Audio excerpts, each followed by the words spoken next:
और जो एक हफ्ते के वेट के बाद फाइनली वन पीस का चैप्टर 1142 आउट हो चुका है। इस चैप्टर का बनने के बाद मैं ये कह सकता हूँ कि काफी सारी चीजें हमें इस चैप्टर के साथ पता चली है। आई गेस आने वाले एपिसोड्स के अंदर और कैरेक्टर्स आने वाले हैं, क्या पता शेन्स भी एल्बाफ के ऊपर आ जाएगा, जिस हिसाब के रैग्नारॉक शुरू होने वाले एल्बाफ के ऊपर वो बहुत ज्यादा क्रेजी होएगा। चैप्टर के अंदर लोकी फ्री हो चुका है, लोकी का एक एंग्रीएस्ट मूवमेंट स्टार्ट होने वाला है। आई गेस लोकी अब बहुत ज्यादा गुस्से में है एंड पता नहीं भाई अब लोकी कैसे लोकी को स्टॉप अब पता नहीं लोकी स्टॉप कैसे होएगा। चैप्टर के अंदर हम देखते अटैक होता है हमारे वॉल्टर स्कूल के ऊपर और काफी सारी और चीजें भी हैं। सारी चीजों को ब्रेक डाउन करेंगे चैप्टर के अंदर। तो बिना किसी तरह की वीडियो को स्टार्ट करते हैं। Let's roll the intro.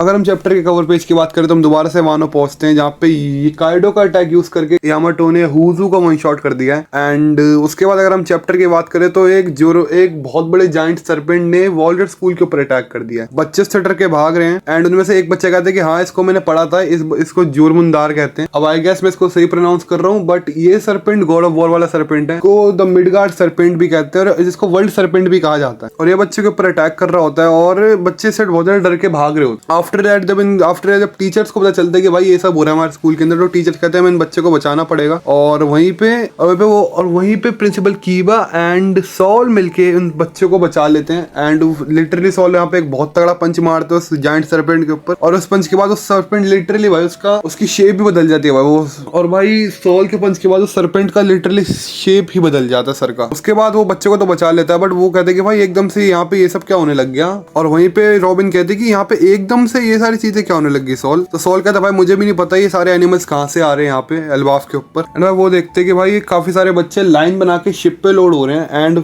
Elbaf के सी साइड के ऊपर एक शिप भी रखी हुई है। और सॉल को लगता है कि सारी चीजें कुछ ज्यादा क्रेजी हो गई है, तो भाई वो यहाँ पे सीधा एल्बाफ के सारे लोगों को एक बार साइन दे देता है कि यहाँ पे कुछ तो क्रेजी हो रहा है। और भाई इन्हीं सब चीजों के बाद हम पहुंच जाते हैं अंडरवर्ल्ड के अंदर। अंडरवर्ल्ड के अंदर हमें दिखता है कि लोकी जो पहले फ्री हो गया था उसने अपना वेपन को इक्विप कर लिया है। एंड लोकी कहता है कि तुम्हें सच में लगता है कि तुमने जो चेन मेरे एक पैर में बांध रखी है वो मेरे को स्टॉप कर पाएगी। और उसके बाद कहते हैं कि भाई मैं चाहूँ तो मैं अब भी एल्बाफ को पूरा डिस्ट्रॉय कर सकता, तो एक काम करो इस चेन को तुम खोल दो वरना तुम्हारे लिए बहुत बुरा हो सकता है। एंड भाई लोकी एंड लूफी समझ जाता है कि भाई ये बंदा बुरा ही है, मुझे लग रहा था ये बंदा सही होगा लेकिन ये बंदा सच में बुरा है। और भाई लोकी ना मानते हुए अपना वेपन उठाता है और वहां पे वो एल्बाफ के ऊपर दे के अपना हैमर मारता है।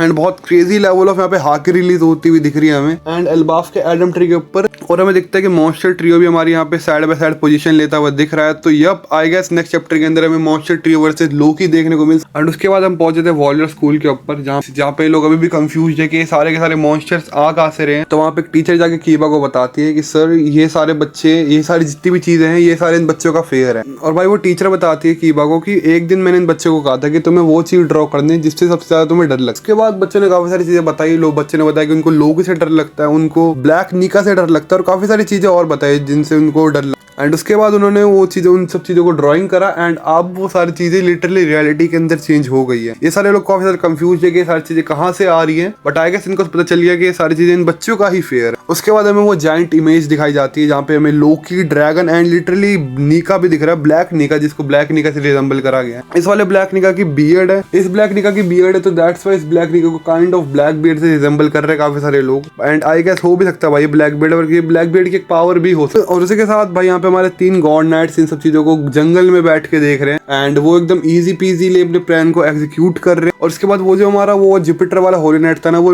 गंको से पूछते कि भाई देखो ये सारे बच्चे इन सब चीजों से डरते हैं बट तू किससे डरती है सबसे ज्यादा। तो यहाँ पे गंको भाई सिंपली बताती कि सबसे ज्यादा मुझे डर लगता है नीका से। इसी के साथ दैट्स व्हाई चैप्टर का नाम पड़ा है द थिंग आई फेयर। भाई ये चैप्टर के अंदर में ब्लैक नीका के बारे में बताया गया है जहाँ पे काइंड ऑफ ब्लैक बियर्ड से वो रिजेंबल होता हुआ दिख रहा है एंड कह सकते हैं कि भाई ब्लैक बियर्ड ही हो सकता है ब्लैक नीका हमारे आने वाले टाइम के ऊपर। इसी के साथ इस वीडियो को यहीं पे एंड करते हैं। नेक्स्ट वीक ब्रेक होने वाला है एंड मुझे लगता है आगे आने वाले चैप्टर्स के अंदर में शेंक्स भी एल्बाफ के ऊपर काइंड ऑफ दिख सकता है क्योंकि ये सारी चीजें शेंक्स की टेरिटरी के अंदर ही हो रही है। और क्या पता हमें अलग अलग आइलैंड्स के बारे में पता चले कि अलग अलग आइलैंड्स पे इस टाइम करंटली क्या सिचुएशंस बन रही है, क्योंकि इन सब चीजों को देख के हमें रैग्नारॉक की स्टार्टिंग दिख रही है। इसी के साथ मैं आप लोगों को फिर मिलता हूं किसी और नई वीडियो के साथ, तब तक के लिए पीस।